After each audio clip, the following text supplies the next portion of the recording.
નમસ્કાર, આપ જોઈ રહ્યા છો રફતાર ન્યૂઝ બુલેટિન. રફતાર ન્યૂઝ બુલેટિનમાં આપનું હાર્દિક સ્વાગત છે. જોઈએ આજના મહત્વના સમાચાર. શહેરા તાલુકાના ડેમલી ગ્રામ પંચાયતમાં સરપંચ મંજુલાબેન રાજેશભાઈ ભરવાડ વિરુદ્ધ અવિશ્વાસની દરખાસ્ત પસાર થઈ. સરપંચ સામે અવિશ્વાસની દરખાસ્ત પસાર થતા રાજકીય ગરમાવો, સભ્યોની જાણ બહાર અને પોતાની મરજી મુજબ વિકાસના કામો કરતા હોવાનો આક્ષેપ સાથે ગ્રામ પંચાયતોના સભ્યો દ્વારા કરાઈ હતી રજૂઆત અવિશ્વાસની દરખાસ્ત. તો આવો જોઈએ આ એક રિપોર્ટ. પ્રાપ્ત થતી માહિતી અનુસાર રજૂ થયેલી અવિશ્વાસની દરખાસ્તને લઈને આજે ગ્રામ પંચાયત કચેરીએ મદદનીશ તાલુકા વિકાસ અધિકારીની અધ્યક્ષતામાં સામાન્ય સભાની બેઠક યોજવામાં આવી હતી. સામાન્ય સભાની બેઠક દરમિયાન સરપંચ અને ડેપ્યુટી સરપંચ સહિત તમામ સભ્યો હાજર રહ્યા હતા. સરપંચ મંજુલાબેન ભરવાડ સામે થયેલા અવિશ્વાસની દરખાસ્તમાં 9 જેટલા સભ્યોએ હાથ ઊંચો કરીને મતદાન કરતા સરપંચ સામે અવિશ્વાસની દરખાસ્ત પસાર થઈ. જ્યારે ડેપ્યુટી સરપંચ વિરુદ્ધ એક પણ સભ્યોએ હાથ ઊંચો ન કરતા ડેપ્યુટી સરપંચ સામે અવિશ્વાસની દરખાસ્ત પસાર ના થઈ. કાયદો અને વ્યવસ્થા જળવાઈ રહે તે માટે સામાન્ય સભામાં બેઠક દરમિયાન ગ્રામ પંચાયતની બહાર ચુસ્ત પોલીસ બંદોબસ્ત ગોઠવાયો હતો. સરપંચ સામે અવિશ્વાસની દરખાસ્ત પસાર થતા ડેપ્યુટી સરપંચને સરપંચનો ચાર્જ સુપ્રત કરાશે.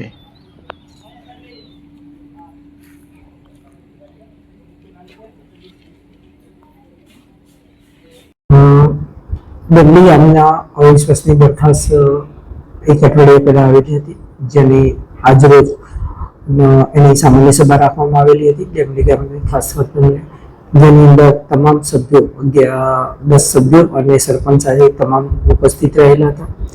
અને તમામ સભ્યોએ સરપંચ અને ઉપસરપંચ વિરુદ્ધ અવિશ્વાસની દરખાસ્ત જ્યારે આવેલી તો એમને આજે સામાન્ય સભા રાખેલી. તો સરપંચ વિરુદ્ધ અવિશ્વાસ બાબતે જ્યારે મતદાન કરવામાં આવ્યું તો 9 સભ્યોએ સરપંચ વિરુદ્ધ મતદાન કરેલ છે, જેથી સરપંચ ડેમલી ગામના સરપંચ વિરુદ્ધ અવિશ્વાસની દરખાસ્ત છે એ પાસ થયેલ છે.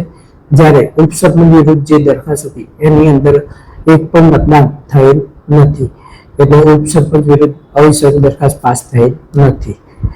આમ જોતા સરપંચે હવે ડેમલી ગામના સરપંચ વિરુદ્ધ અવિશ્વાસની દરખાસ્ત પાસ થતા હવે સરપંચનો ડેમલી ગામના સરપંચનો ચાર્જ ડેપ્યુટી સરપંચને સુપ્રત કરવામાં આવશે.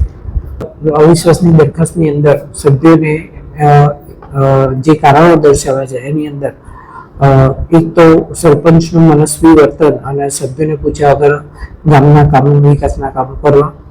બીજું કે સરપંચને તમામ સભ્યો સાથે સાથે રાખ્યા વગર અને સરપંચે પોતાના મરજી મુજબ કામો કર્યા હોય એવું સભ્યોની રજૂઆત હતી.